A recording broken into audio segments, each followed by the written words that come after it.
ਸਤਿ ਸ਼੍ਰੀ ਅਕਾਲ ਜੀ, ਮੈਂ ਹਾਂ ਪ੍ਰਵੀਨ ਸ਼ਰਮਾ ਤੇ ਤੁਸੀਂ ਜੁੜੇ ਹੋਏ ਹੋ ਪੰਜਾਬੀ ਰੇਡੀਓ ਯੂਐਸਏ ਦੇ ਨਾਲ। ਪੰਜਾਬੀ ਰੇਡੀਓ ਯੂਐਸਏ ਦੀ ਅੱਜ ਟੀਮ ਪਹੁੰਚੀ ਹੈ ਕਿੰਗਸ ਕੈਨੀਅਨ ਨੈਸ਼ਨਲ ਪਾਰਕ। ਕੁਦਰਤ ਦੇ ਬਹੁਤ ਦਿਲਚਸਪ ਨਜ਼ਾਰੇ, ਬਹੁਤ ਦਿਲਚਸਪ ਕਿੱਸੇ ਇੱਥੋਂ ਦੇ ਜਿਹੜੇ ਆ ਕਿੰਗਸ ਕੈਨੀਅਨ ਨੈਸ਼ਨਲ ਪਾਰਕ ਦੇ, ਇੱਥੋਂ ਕਿ 1800 ਸਾਲ ਪੁਰਾਣੇ ਦਰਖਤਾਂ ਦੇ ਤੁਹਾਨੂੰ ਕਰਾਉਣੇ ਦਰਸ਼ਨ।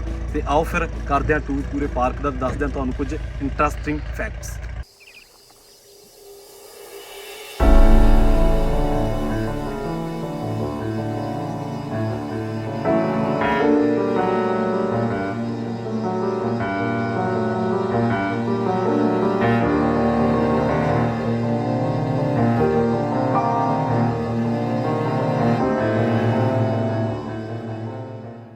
ਇਸ ਵਕਤ ਅਸੀਂ ਜਨਰਲ ਗ੍ਰਾਂਟ ਟਰੀ ਦੇ ਕੋਲੇ ਖੜੇ ਆ, ਜਿਹੜਾ ਦਰਖਤ ਤੁਹਾਨੂੰ ਦਿਖ ਰਿਹਾ ਵਾ। ਇਹਦੇ ਬਾਰੇ ਬਹੁਤ ਇੰਟਰਸਟਿੰਗ ਫੈਕਟ ਤੁਹਾਨੂੰ ਦੱਸਦੇ ਆ। ਦੁਨੀਆ ਦਾ ਤੀਜਾ ਸਭ ਤੋਂ ਵੱਡਾ ਦਰਖਤ ਹੈ, ਜੇ ਮੈਂ ਝੂਠ ਨਾ ਬੋਲਦਾ ਹੋਵਾਂ। ਤੇ ਇਹਦੇ ਜਿਹੜੀਆਂ ਇਹਦੀਆਂ ਡਾਇਮੈਂਸ਼ਨਸ ਨੇ ਉਹ ਦੱਸਦੇ ਆ ਤੁਹਾਨੂੰ ਵੀ ਏਜ ਇਹਦੀ ਜਿਹੜੀ ਉਮਰ ਆ ਘੱਟੋ ਘੱਟ 1800 ਸਾਲ ਪੁਰਾਣਾ ਇਹ ਦਰਖਤ ਆ। ਉਸ ਤੋਂ ਬਾਅਦ ਜੇ 20 ਬੰਦੇ ਜੇ ਇੱਕ ਦੂਜੇ ਨਾਲ ਆਏ ਬਾਹਾਂ ਫੜਨ ਤੇ ਫੇਰ ਇਹਨੂੰ ਜੱਫਾ ਪੈਣਾ ਵਾ। ਬਿਲਕੁਲ ਜੇ ਤੁਸੀਂ ਆਹ ਦੇਖ ਸਕਦੇ ਹੋ ਇੱਥੇ ਲਿਖਿਆ ਹੋਇਆ। ਔਰ ਦੂਜੀ ਗੱਲ ਇਹ ਹੈ ਕਿ ਤੀਜਾ ਲਾਰਜੈਸਟ ਟਰੀ ਆ ਦੁਨੀਆ ਦਾ, ਸਭ ਤੋਂ ਤੀਜਾ ਜਿਹੜੀ ਇਹਦੀ ਫਸਟ ਬ੍ਰਾਂਚ ਆ 129 ਫੀਟ ਆ, 39 ਮੀਟਰ ਜੇ ਆਪਾਂ ਕਹੀਏ। ਤੇ ਦੂਜੀ ਗੱਲ ਇਹ ਹੈ ਕਿ ਜਿਹੜੀ ਇਹਦੀ ਲਾਰਜੈਸਟ ਬ੍ਰਾਂਚ ਆ ਇੱਥੇ ਦਿਖਣੀ ਤਾਂ ਹੈ ਨਹੀਂ ਵੈਸੇ, ਉਹ ਦੱਸਦੇ ਆ ਵੀ 4.5 ਫੀਟ ਆ। ਤੇ weight ਹੋਊਗਾ ਇਹਦਾ ਘੱਟੋ ਘੱਟ 1254 ਟਨ। ਸੋ ਇੰਟਰਸਟਿੰਗ ਫੈਕਟ ਆ ਇਹਦੇ ਬਾਰੇ, ਇਸ ਦਰਖਤ ਦੇ ਬਾਰੇ, ਜਿਹੜਾ ਦੁਨੀਆ ਦਾ ਤੀਜਾ ਵੱਡਾ ਦਰਖਤ।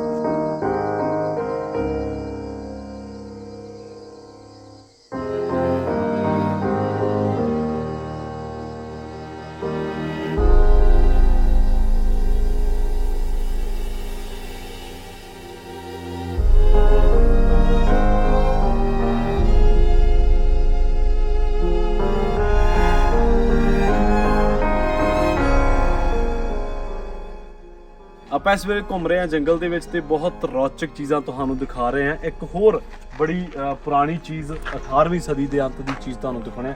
ਰਾਜੀ ਇੱਕ ਡਿਸਕ੍ਰਿਪਸ਼ਨ ਦਿੱਤੀ ਹੋਈ ਹੈ ਗੈਮਲਿਨ ਕੈਬਨ ਦੇ ਬਾਰੇ। ਕੀ ਇੰਟਰਸਟਿੰਗ ਚੀਜ਼ ਹੈ? ਦੇਖੋ ਜੀ 1872 ਦਾ ਬਣਿਆ ਜੀ, ਕਹਿ ਦੇਣਾ ਮੂੰਹ ਦੇ ਨਾਲ ਸੌਖਾ ਹੈ। ਕਿੰਨਾ ਪੁਰਾਣਾ ਹੈ। ਇਜ਼ਰਾਈਲ ਗੈਮਲਿਨ ਕਰਕੇ ਸੀ, ਸੋ ਉਹਦੇ ਨਾਂ ਦੇ ਉੱਤੇ ਇਹਨਾਂ ਨੇ ਕੈਬਨ ਦਾ ਨਾਂ ਦਿੱਤਾ। 160 ਏਕੜ ਉਸ ਟਾਈਮ ਜਦੋਂ 1890 ਦੇ ਵਿੱਚ ਇਹ ਨੈਸ਼ਨਲ ਪਾਰਕ ਸੀਗਾ, ਛੋਟਾ ਸੀਗਾ, ਉਹਦਾ ਨਾਮ ਵੀ ਵੱਖਰਾ ਸੀਗਾ, ਜਨਰਲ ਗ੍ਰਾਂਟ ਨੈਸ਼ਨਲ ਪਾਰਕ ਸੀਗਾ। ਸੋ ਉਦੋਂ ਇਹ ਕੈਬਨ ਬਣਾਇਆ ਸੀ। ਯੂਐਸ ਦੀ ਕੈਵਲਰੀ ਇੱਥੇ ਰੁਕਦੀ ਹੁੰਦੀ ਸੀ ਤੇ 1913 ਤੱਕ ਜਿਹੜੀ ਕੈਵਲਰੀ ਰੁਕਦੀ ਰਹੀ। ਬਾਅਦ ਦੇ ਵਿੱਚ ਇੱਥੇ ਉਹਨਾਂ ਨੇ ਪਾਰਕ ਰੇਂਜਰ, ਪਹਿਲਾ ਪਾਰਕ ਰੇਂਜਰ ਆ ਉਹ ਇੱਥੇ ਸਟੇਸ਼ਨ ਜਿਹੜਾ ਉਹ ਕੀਤਾ ਸੀਗਾ। ਸੋ ਉਹ ਤੇ ਉਹਦਾ ਭਰਾ ਇਜ਼ਰਾਈਲ ਗੈਮਲਿਨ ਤੇ ਥਾਮਸ, ਉਹ ਇੱਥੇ ਜਿਹੜੇ ਉਹ ਰਹਿੰਦੇ ਸੀ ਤੇ ਗਾਵਾਂ ਚਾਰਦੇ ਸੀਗੇ, ਕੈਟਲ ਗ੍ਰੇਜ਼ਿੰਗ ਜਿਹੜੀ ਉਹ ਕਰਦੇ ਸੀਗੇ। ਸੋ ਤਰ੍ਹਾਂ ਤਰ੍ਹਾਂ ਦੀਆਂ ਚੀਜ਼ਾਂ ਆ। ਇਧਰ ਖੱਬੇ ਹੱਥ ਸਾਡੇ ਤੁਸੀਂ ਉਹਨਾਂ ਦਾ ਜਿੱਥੇ ਕੈਬਨ 'ਚ ਉਹ ਰਹਿੰਦੇ ਰਹੇ ਆ, ਉਹ ਯੂਐਸ ਕੈਵਲਰੀ ਰੁਕਦੀ ਆ, ਉਹ ਵੀ ਦੇਖ ਸਕਦੇ ਹੋ।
They were doing things even such as rotating their crops to make sure they could feed people. And then what they were doing before we got here, and then we kind of messed that all up.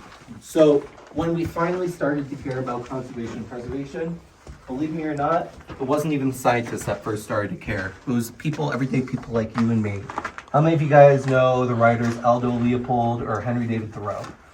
Some pretty famous romantic writer eras. They were writing about how much they love the land in this area, which that was really the first preservation measure. People talking about how much they love this land and lobbying the scientists in Congress to start protecting it. So finally, after hundreds of years of early American history, we're finally starting to protect and preserve this area. So as we move on to our next stop, I want you guys to think about, we used two words here so far, conservation and preservation. Now I want you to think deeply what you think the difference between conservation is and preservation is, and we're going to go to our next stop, okay? So you guys can follow me. What do the Indians use this for? Pardon? What do the Indians use this for? We have no idea. It's been a recent study that has been going on that this might have been hauled up by Native Americans, looking at the way the fire was in here and whatnot. So.